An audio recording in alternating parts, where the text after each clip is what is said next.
Hey folks, Damien again here with Bestcare. What I'm doing in this video is showing you how to troubleshoot your lift. So let's just pretend you got this lift, you watched my videos, you know how to hook it all up, but things still aren't working right, and we're trying to figure out what's wrong with the lift. Let me give you 6 or 7 steps here you can use so you can isolate the problem and we can get your lift working properly. So let's just go through step number 1. Step number 1.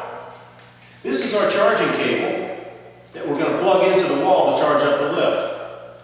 If we've got it plugged into the wall and this green light's blinking down here on the control box and the battery is actually displaying on the control box as being charging, the lift is not going to work. The lift only works when you unplug it from the wall. So that would be the first step. Make sure you got it unplugged from the wall or the lift won't operate. So let's say we've done that and the lift still isn't working.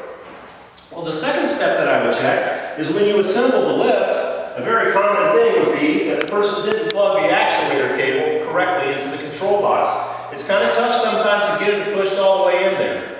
So check to make sure that it's plugged in all the way. Maybe unplug it for one time here. See, it's pretty snug.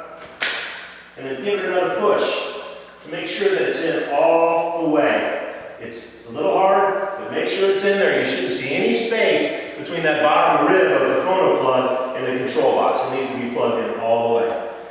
So let's say we got that checked in and it looks okay, and we know we got it unplugged and the lift still isn't working. Then the third thing that I would check would be that the battery has power. The way we do that is by simply pushing the symbol of the battery on the battery itself. It'll light up some lights. If the battery is lighting up lights, then we know it's got some power. So we know we got power to the battery.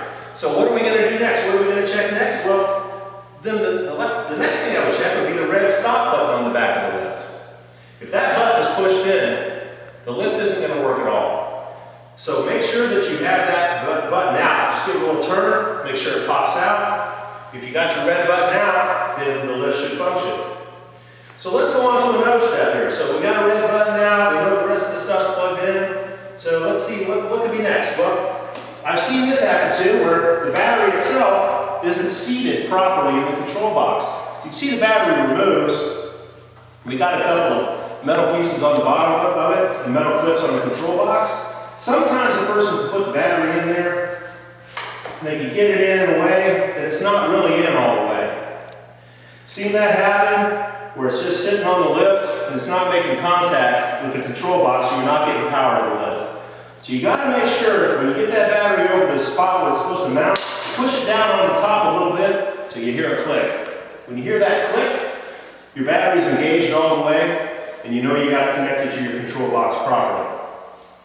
There's times where you get a hand control that makes the lift go up and down. Right out of the box, it's broken. So how can we determine if that's good or bad? Well, let's say you push it and nothing's happening. You can go down to the buttons that are on the control box. You hit the up and the down button there.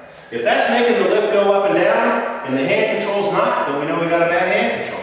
So we need to replace that for you to get that lift functioning properly. So, as you can see here, getting the lift together is the first step, but if you get it to the point where it's not working, hopefully these troubleshooting steps will help you to isolate the problem. Thanks for watching.